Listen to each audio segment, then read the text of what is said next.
Thank you very much for providing me an opportunity. Am I clearly audible? बिल्कुल sir, बिल्कुल आपकी आवाज आ रही है sir. Okay, okay. Thank you very much for giving a wonderful introduction. Actually, I don't deserve such huge and elaborate introduction. But then it is so nice of you to have spoken so nice words. And as a student of management, I can tell you that such nice elaboration of introduction normally leads to dissatisfaction, because satisfaction is a function of expectation and perception. So if I consider perception to be a constant, the expectation will form the basis, and such elaborate introduction normally raises the bar of expectation. So it gives a bigger challenge to let people not get dissatisfied. Having said this, I appreciate that University of Meerut uh, took an initiative to conduct such an elaborate and extensive academic activity, and thanks are due to them from my side, in special reference to the opportunity that I have been provided with. So thank you very much, Professor Sharma ji, for giving me an opportunity to start this. As I said, this poses a bigger challenge on to me as an individual, as a student, as a teacher, as to how to live up to the expectation of the people who are watching. Similar was the problem with us as a university when the challenge of COVID-19 was posed onto us. We had started a work, and I joined in late December. We started a work, and we had undertaken several pioneering activity in our academic system. And immediately we got confronted with this issue of COVID-19. But as our honorable prime minister says कि हमको corona से हारना नहीं है, उसको हराना है. Keeping the spirits alive, we did several things, and from there I'll start discussing on certain aspects of COVID-19. Now, first what we did was, because the purpose of any institution, especially an educational institution, is student. As it happens in case of a business organization also, the very purpose of the organization are customers. So majority of the literatures have said that this education is a very peculiar industry where student is customer also and student is the product also, and this is the peculiarity of this very industry. So we have got to keep the spirit alive, and we did several initiatives with respect to the students engagement, students connect, and to let them get connected through the academic environment that they are supposed to with the institution. So we did several things. The first thing that we did was we focused on, because that was a high time, so we focused on the mentoring aspect of it. We launched 2 mentoring programs during Corona and during the lockdown. First was our student OPD program. This is first of its kind in the country, where normally OPD has got a medical connotation, and it is treated as outpatient department. We in our institution, we termed it as our pupils day. So OPD is our pupils day. Now every department, you can visit our website, you can go onto the department, and on the department you will find a separate section that says, on this day, on this hour, this teacher is available for any kind of student query, be it personal or professional. So this was the first thing that we launched. And interestingly, during this difficult times, this OPD worked very well, very well, I must say, because students have been going through a lot of anxiety, a lot of pressures, a lot of mental stress. So this acted very effectively. Second was our TREE program that we launched. TREE stands for TREE, TREE. So this was an abbreviation of teaching, reaching, emboldening, and evolving. This was a mentoring scheme that was exclusively designed for our postgraduate students.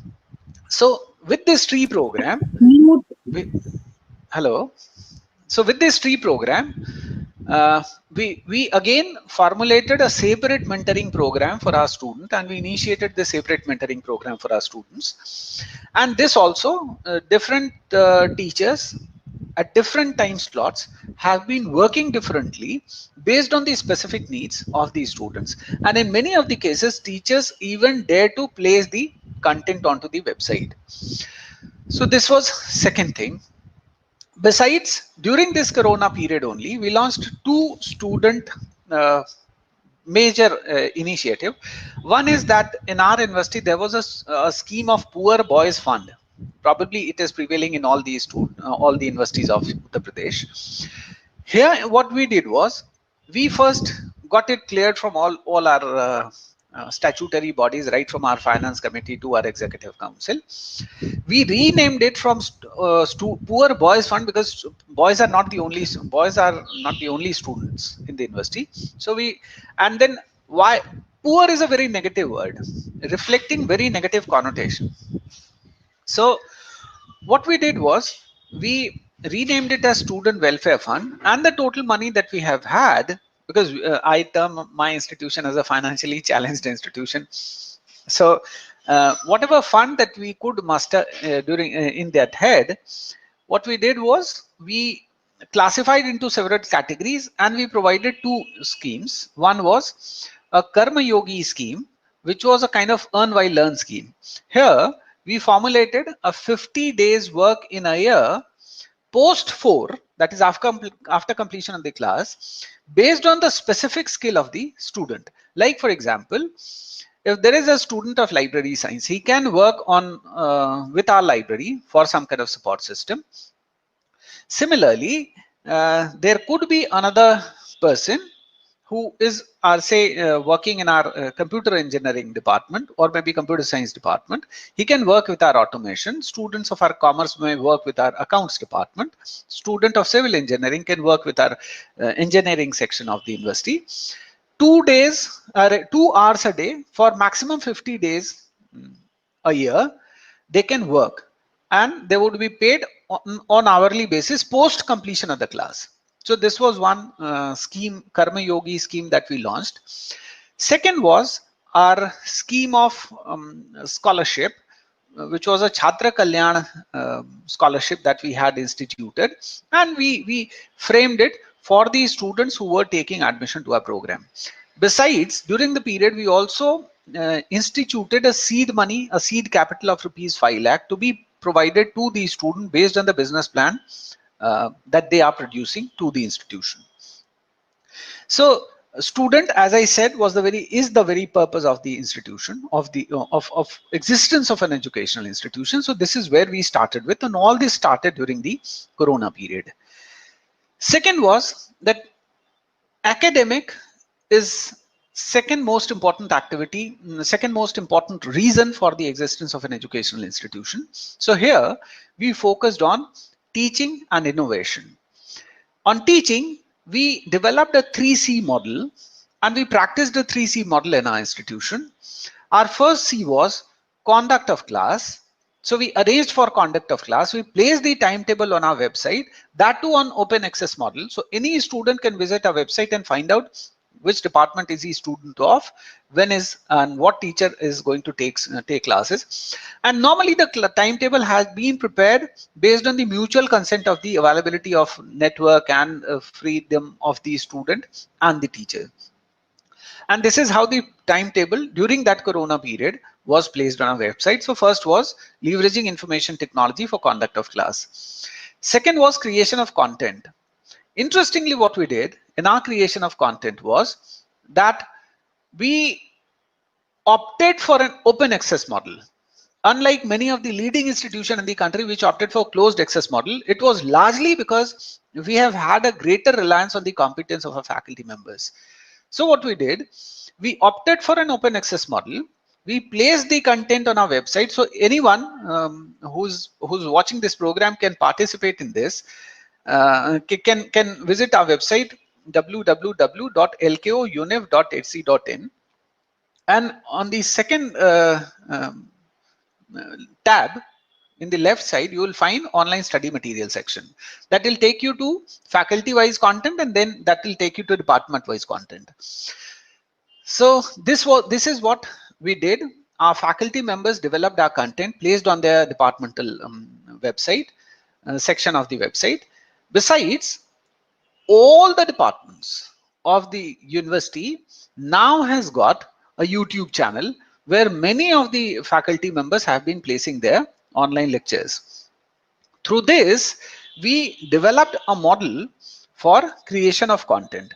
Besides what we did, our library has got that exclusive ability of providing remote access, and we have a good reservoir of ebooks and e-journals. During that lockdown period, we created 4,000 plus user ID password of our students who have been residing at different far off places, even in rural areas, through which they can access to the content of the webs available in our library. Second, what we did was, now in order to motivate our student and leverage onto the content that has been prepared, we created a separate section in our website, and like what libraries have, like textbook section, reference book section, rare book section, journal sections, etc., etc., we have been creating a separate section of the content prepared by our faculty members. So here we developed a system where over a period of time, once this corona crisis goes, the effort of the teachers keeps getting recognized for all the times to come. Third was connect with student. As I just discussed, what we did in our section of students mentoring programs, all these mentoring programs had been used for leveraging connect with students. Another aspect of academics, along with teaching, is innovation. So what we did in innovation is that we did, many of you might have watched over television or other media, we developed our own sanitizer. Not just that we developed our own sanitizer, we also entered into a technology transfer agreement with a commercial organization. And interestingly, that was done for the first time in the history of this university. We entered into a commercial technology transfer agreement with a commercial organization. Besides, we developed our own concoction, which received attention from international media as well. We developed, in the meantime, we formulated so many MOUs with so many organizations, research organizations, academic organizations, and also several organizations that have got practical aspects to it. One, I would like to quote one. You know, interestingly, on one fine day, our psychology department, we were discussing with the HOD of our psychology department, and we developed onto sharing student counseling sessions. The teachers floated their numbers on the website and also in mass media, that is newspapers.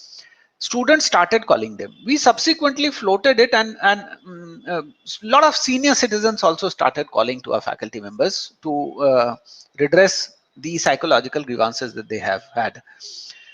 To observe this, the 112, that is helpline number of UP Police, the additional DGP approached our faculty members, and we entered into an MOU for psychological counseling of 112, police personnel of 112, and that is running very well. And very recently they had sent us a letter of appreciation with respect to the output that we have been receiving for. Then a very important aspect of any educational institution is to connect with society. Our Honorable Chancellor and Honorable Her Excellency Governor Madam has been insisting with all the universities to connect with society, and social responsibility of universities is what she has been emphasizing upon. So along with others, University of Lucknow ran its community kitchen for 2 full months. And very important fact that I would like to share is that not a single penny has been spent out of the pocket of university. Ours, as I said, is a financially challenged institution. We do not even have that liberty and that privilege. So what we did was, we got it done through crowdsourcing. So our community kitchen had been serving the society through crowdsourcing. A lot of our alumni came for our support. A lot of our faculty members, even non-teaching staff. I should share that even the guards of our proctorial office had supported, and they all voluntarily came and they said, look, this is what I have, we want to do. So right from providing food to deprived section, of late our food packets have been going to railway station for all the visitors that have been coming, passing by Lucknow station. So this is the premise of stating all these initiatives is largely to appreciate you all with the spirit of contesting the complexities that come out of this corona. Same is the case with our Indian economy. And as was said in my introduction, that marketing is my subject and customer relationship is my specialization. In relationship, we know that the very purpose of any organization is relationship. So students are the key. So is the case with the government. The society, the people are the key. Now let us see, based on certain statistics, I would like to share some of these statistics that I could muster for this program. Let us see where this is and where are we heading towards. Now, the coronavirus pandemic is indeed the defining global health crisis of our time and the greatest global humanitarian challenge the world has faced since World War II. It began in Wuhan, China in November 2019, but has spread its wings globally. And I was watching today morning, the total cases have been 66 lakh plus reported cases. I'm talking of 66 lakh plus, and close to 4 lakh, that is 3,92,000 plus deaths have taken place in more than 210 countries. 212 is said to be to precise till today morning. World Health Organization has declared a public emergency of international concern on January 30th, 2020. Now presently is being fought by almost every nation in the continent. The COVID-19 has spread its wings in India as well, and our nation, country was very quick to respond to this pandemic and implemented a proactive nationwide 71-day lockdown in 4 phases with a goal of flattening the curve and using the time to plan and muster responses adequately. In India, total number of cases has been around 2,36,000 till today morning, with 6,06,050 plus death cases reported. But any data in isolation does not convey anything. So what I would like to draw your attention to is the fact that the cases of case fertility rate in India has been low to the tune of 2.86% as compared to other countries. On the other hand, the case recovery rate is high as compared to other developed countries. The impact of the virus has varied across countries, but the effect of the novel coronavirus in India is significantly different from the way it has impacted other countries across the globe. Now, the pandemic has had a great impact on economic, social, and political spheres of the country. The most significant has been the economic sector, and I'm focusing primarily on the economic sector considering the background that I have and the instruction that I had received from the organizer.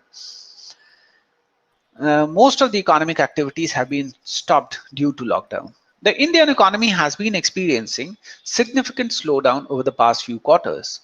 In the third quarter of the current fiscal, the economy grew at a rate of 4.7%. Investment and consumption demand had been languishing, and a number of stimulus measures have been taken to bring back the economy on a growth path. So there was a strong hope of recovery in the last quarter of the current fiscal. However, the COVID-19 epidemic has made the recovery extremely difficult in the near to medium term. And while we discuss, I shall subsequently be talking about the phase-wise effect of this COVID-19. So what in the immediate term, what in short term, and what in long run. The outbreak has presented fresh challenges for the Indian economy now, causing severe disruptive impact on both demand and supply side elements, which has the potential to derail India's growth story. Recently, the various national as well as international agencies has estimated the impact of COVID-19 on Indian economy. Very recently, Chief Economic Advisor has said that the GDP growth in the first quarter, that is April to June quarter, this fiscal is likely to be in the range of 1 to 2% due to COVID-19 led crisis and subsequent lockdown, which brought economic activities to a virtual standstill. On the other hand, RBI, according to RBI, India's GDP may be expected to grow negative during 2021. The ADB, that is Asian Development Bank, has estimated that COVID-19 outbreak could cost the Indian economy alone up to $30 billion in personal consumption losses. According to World Bank's India economy is expected to grow 1.5 to 2.8%, while IMF projected a GDP growth of 1.9% for India in 2021, because the global economy is affected by the COVID-19 pandemic, the worst recession since the Great Depression in 1930s. A recent survey of 380 countries conducted by FICCI, along with the research agency, of course, undertook responses from about 380 companies across the sectors and observed that businesses are grappling with tremendous uncertainty regarding their future. Moreover, and this point is very important, that 61% of the respondents expect to postpone their approved expansion plans for a period of up to 6 to 2 months, while 33% expected to be postponed for over 12 months. The lockdown due to COVID-19 hit several sectors, including MSME, tourism, sports, hospitality, civil aviation, agriculture, and allied sectors. For instance, the share of MSME in India's GDP is around 29% and accounted for 48% in national exports. Though COVID-19 is having a deeper impact on Indian businesses, industrial output shrunk by 16.7%, while manufacturing sector slumped 20% in March 2020. A very important indicator, that is electricity consumption, shrunk 7% in March 2020. Further, COVID-19 crisis has caused an unprecedented collapse in economic activities. The economic shock will likely to be much more severe for India because of pre-COVID-19.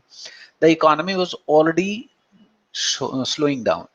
Existing problems of unemployment, low income, rural distress, malnutrition, and widespread inequality could be these subsequent effects that we all have got to be ready for.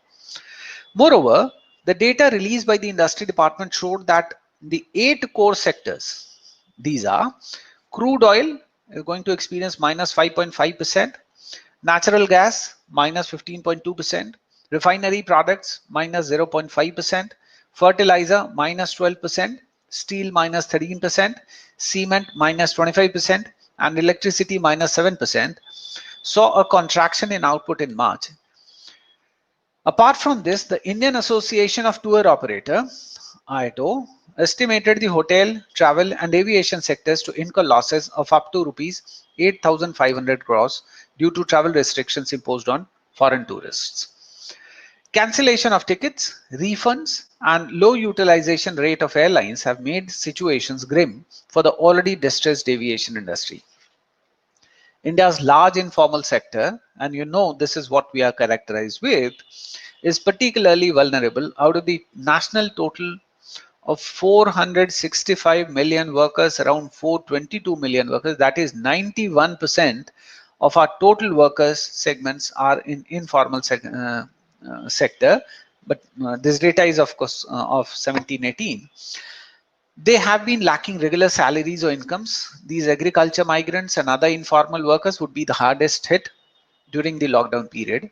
This pandemic created panic for the migrant workers in India, and it severely affected the migrant workers across the country and around 1.4 crore urban workers who had vulnerable to the jobs. These migrant workers did not receive regular salary. This is what NSSO data says. Around 37% of regular wage salaried employees in urban India are informal workers who are facing the problem of income, starvation, health, debt, and unemployment. Having $2.8 trillion economy, unemployment rate in India scored around 25 to 26% in India. This is what Center for Monitoring of Indian Economy 2020 says. COVID-19 is a global health crisis and may also lead to food security crisis and may likely have an extensive and long-term influence on the malnutrition and food security in India. After the restrictions on transportation and movement of people have already led to some food logistic challenges. According to the Global Nutritional Report 2020, India will miss global nutritional target by 2025 due to this pandemic. In sum, the COVID-19 outbreak has integrated numerous challenges together, which has the potential of sending the economy towards a recession or negative growth rate. According to CII, GDP could fall below 5% in FY 2020 if policy actions is not taken at the earliest. This is what the consequence could be, and this severe the consequence could be. It is being argued that the government should take some strong fiscal stimulus to the tune of 1% of GDP to the poor, which would aid them financially besides managing consumer demand. The pandemic has the potential to paralyze economies, forcing businesses to reevaluate their strategies.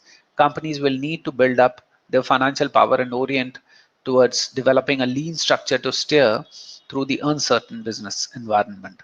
The global nature of the outbreak, coupled with its high intensity and long duration, is expected to change the business scenario by way of shift in trade flows, investments, and consumption patterns. Hence, the priority for business should be to draft a holistic action and recovery plan to minimize the risk and address the important challenges.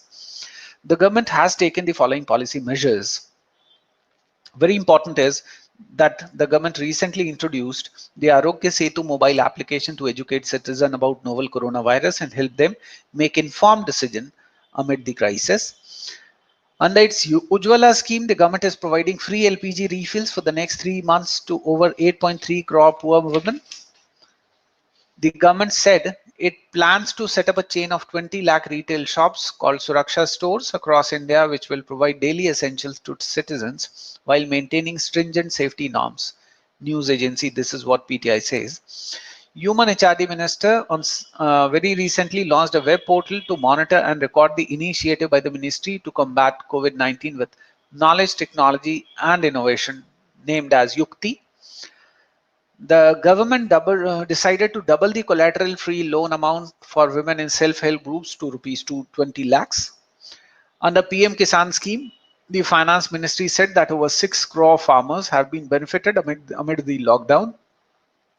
Rupees 13,855 crores have gone towards payment of first installment of PM Kisan scheme. It has also announced by the government that the wages under Manarega will be raised from rupees 182 to rupees 202.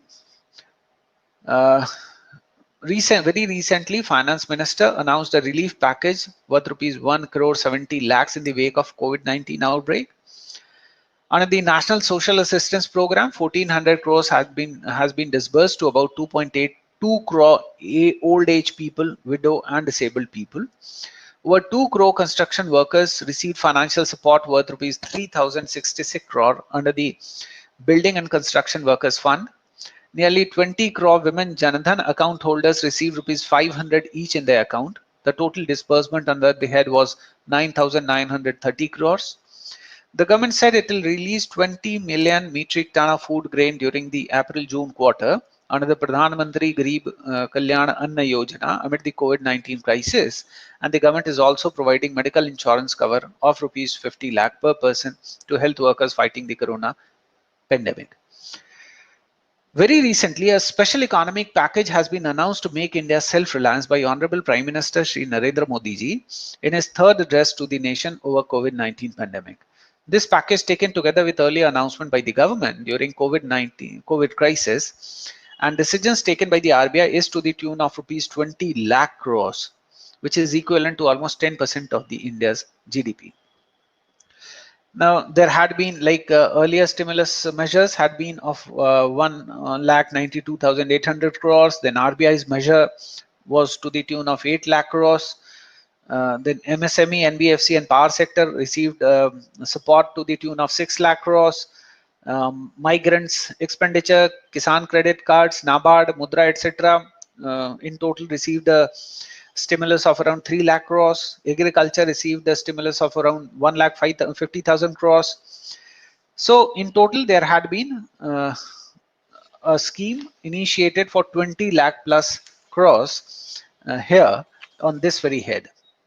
But it is extremely important to appreciate the measures, to complement the measures rather, with the initiatives to be taken at the level down. Now these are the macro measures. Besides, at micro level, that the organizations also have got to respond to certain challenges that are required to make this whole thing become successful, because the issues of the economy are a little different and issues of the organizations are a little different. There had been certain changes which are affecting the corporates largely on account of consumption losses. So these consumption losses are certainly needs to be addressed and addressed accordingly. Like as I said, I, student of relationship management, can only say that this is the time when the organizations have got to hold the hands of the consumers for long-term sustainability, because the very reason for existence of any organization is customer, and the very strength and the soundness of any system has essentially to be maintained, for it certainly requires handholding of the customers. Now, how the individual micro organizations, I mean organizations at micro level are managing these affairs remains to be seen. And you know, there are two broad categories of consumption. One are essential consumption, which remained and which somehow continued. But organizations to sustain and to survive and to come out successfully, they essentially need to ignite the consumptions which are of non-essential natures. So that here lies the catch, and that remains to be seen for the economy, because ultimately there is no segregation of the micro initiatives undertaken by the organization with the macro initiatives undertaken by the government. So this remains to be seen, and this remains as an important aspect for all the researchers to see and to suggest the ways and means for the corporates for sustainable economic growth, not just economic growth, but also economic development, which is a must for society and the country. Thank you very much. I thank Professor Pawan Sharma ji for giving me an opportunity to talk to you on an aspect which I consider to be of utmost importance. And this needs a lot of research to be done by academicians, by people who are engaged into different aspects of academics, and to come out with some solution and suggest measures which can certainly be incorporated as a policy. Thank you very much. Thank you very, very much.